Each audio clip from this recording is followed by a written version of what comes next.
ওই দেখো একটা পাখি বরফে গেছে। আমি ভাঙছি, তুমি হাত দাও। ও কি? যাও চল বন্ধু। ও মা, বিড়ালটা একদম নড়ছে না। এটা বরফে জমে গেছে, তাড়াতাড়ি কাছে আয়। ওকে বাঁচাতে হবে। বরফ সরাচ্ছি।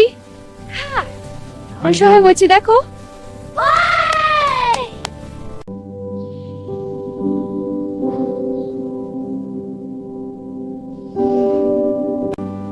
সাবধানে, বরফ ভাঙছি।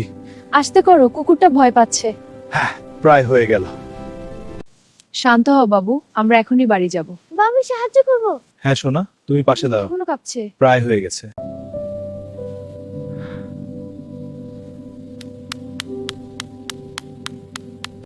ওই দেখ, একটা খরগোশ বরফে আটকে গেছে। বাবা মা, আমি সাহায্য চাই। সাবধানে মা। আমি ছুতে পারি। আস্তে আস্তে, খরগোশটা ভয় পাবে না। হ্যাঁ, খুব সাবধানে। না ছুটিস। হ্যাঁ, এবার বের হয়ে আসবে।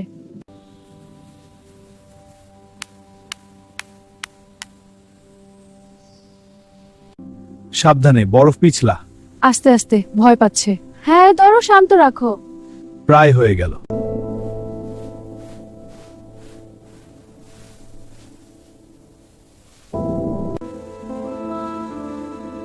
আমি বড়টা বাসে কি? হ্যাঁ সাহায্য। ওকে বাঁচাও বাবা, please.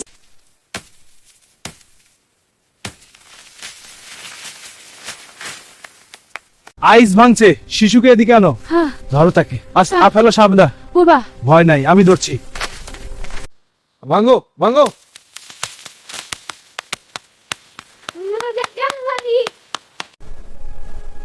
Hang on, I'll get you out.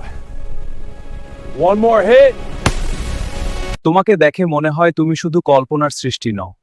তুমি আসলে কে এবং কেন তুমি এখানে এসে? আমি মানুষ আর প্রকৃতির মিলন, মানুষের মধ্যে থাকা শক্তি এবং প্রকৃতির স্নিগ্ধ শান্তি একসাথে প্রকাশ করি। এই মিলন থেকে মানুষ কি শিখবে? মানুষ শিখবে সম্মান। যখন এই তিনটি থাকে, জীবন সুন্দর ও পূর্ণ হয়।